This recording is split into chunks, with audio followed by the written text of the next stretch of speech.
بسم الله الرحمن الرحیم. نن غواړو چې تاسو ته د یو مهمې موضوع په اړه خبرې وکړو چې هغه موضوع ده د پښتورګي یا د ګردې تیږې. چې تیږه څه شی ده، علتونه یې څه دي او وقایه یې څه ډول کیږي. د دې موضوع د څېړلو لپاره موږ سره ډاکټر صاحب حیات الله حیات یورولوژي او اندیورولوژي متخصص موجود ده. په لومړي سر کې به ډاکټر صاحب ته راسو چې تیږه څه شی ده او څه شي نه رامنځته کیږي. مننه ډاکټر صاحب. تیږه چې دی خپله یو جسم سخت فزیکي دی چې دغه په دې طرف د ګردې کې پیدا کیږي او د دې نه لاندې حالب ته ځي. حالب نه بیا داسې وځي چې متشکل د مختلفو منرالونو څخه دی. ډاکټر صاحب علتونه یې اوس څه دي؟ مثلا دغه علتونه اسباب یې څه کیدای شي دا تیږه رامنځته کیږي؟ د ګردې تیږې جوړولو ډېر علتونه دي. اول یې چې دی فامیلي تاریخچه ده، یو. دوم یې چې دی ارثیت دی، نسبتا د سړیانو نه په زناو کې ډېر پیدا کېږي.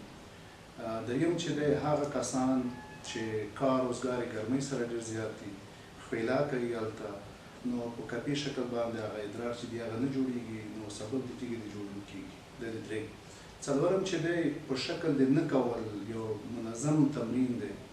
او بل غټ او عمدترین علت چې دی هغه کسان چې خوراکه زیاته کوي، خصوصا چې د لبنیاتو نه او دغه نه استفاده، حبوبات نه ډېره نه استفاده کوي، او هغه لکه غوښې او لکه مخکې چې ما وویل چې لبنیات او حبوبات په دې شکل باندې، نو دغه علتونه دي د تیږې د جوړولو.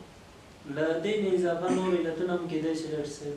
او بالکل شته دي علتونه، لکه مخکې ما چې درته وویل چې پروټینداره شیان دي، اغزلتداره شیان دي، خصوصا بعضې خلک دي چې کافي نه ډېر استفاده کوي او نوشابات چې کوم دي سور رنګي که نه، کوک او دغه شیان ډېر نه ډېر استفاده کوي، چپس نه ډېر استفاده کوي چې دا اغزلیت زیات لري، نو دغې نه هم تیږې جوړېږي.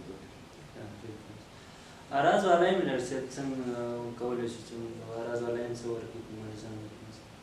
اراز هر کله چې څوک د ګردې تیږې ولري یا نوي پاخته شوي یا پاخته کېږي، نو هغې ته اکثرا دوی طرفې ته که په یو طرف کې تیږه وه یو طرف نه که دوه طرفې ته درد پیدا کېږي، او د دغې نه علاوه هر کله چې ادرار کوي په ادرار کې سوزش ورته پیدا کېږي او احساس د کله کله د دلبدي د استبراتو هم کېږي.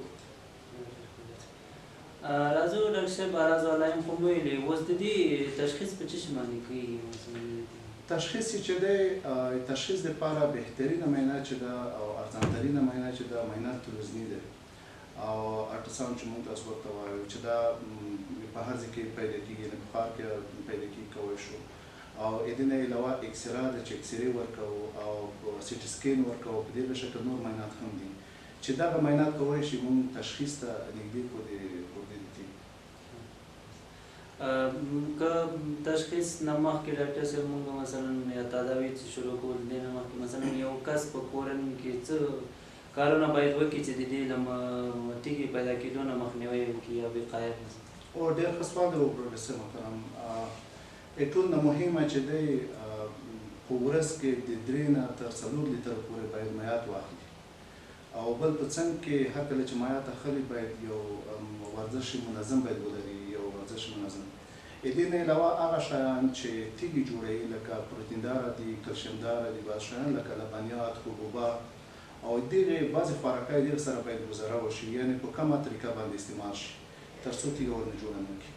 او بل دغه دی چې لکه مخکې چې ما وویل چې بعضې کارونه دي چې هغه په ګرمیو کې کېږي، هغه سبب د خیلا کېږي او ادرار چې دي ادرار په کافي شکل نه جوړېږي او غلیظي پیدا کوي ادرار، هغې سره په هغې حالت کې باید مایعات ډېر وڅښل شي تر څو هغه مایعات د وجود پوره شي او سبب د تیږې د جوړېدو نه شي. نو ډاکټر صاحب تداوي څنګه کولی شو د پښتورګو یا د ګردو د تیږې؟ تداوي داسې دی چې په شکل دی که چېرته یو سړی د 3 نه تر 4 ملي متره پورې تیږه ولري په ګرده کې، نو دغه کولی شي چې وځي، یعنې د اوبې په زیر بعضې دواګانې دي چې هغې په زور باندې وځي. د دې نه علاوه که 6 ملي وو یا 7 یا په دې شکل نوره چې غټېده، نو هغې دپاره لیټروټپسي مونږ کوو، لیټروټپسي لکه سنګشکني چې مونږ تاسو ورته وایو، نو هغې نه هم استفاده کولی شو. علاوه د هغې نه بعضې پروسیجرونه دي چې انډاسکوپیک هغه عملیاتونه دي چې مونږ داخل د مثانې ته ځو، د مثانې نه حلیب ته، که په حلیب کې تیږه ماته وویل حتی تر ګردې پورې علاوه د هغې نه لکه اوپن عملیات یې چې چېرته تیږه ډېره غټه وه ګرده یې نیولې وه نو بیا موږ خلاص عملیات هم کولی شوی دی.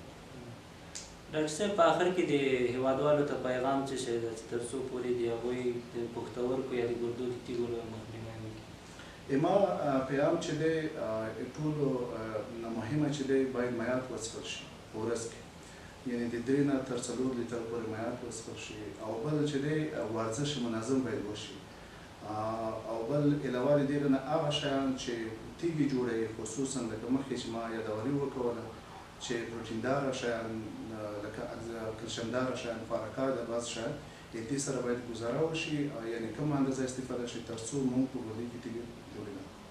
مننه ډاکټر صاحب. تاسو نه بیا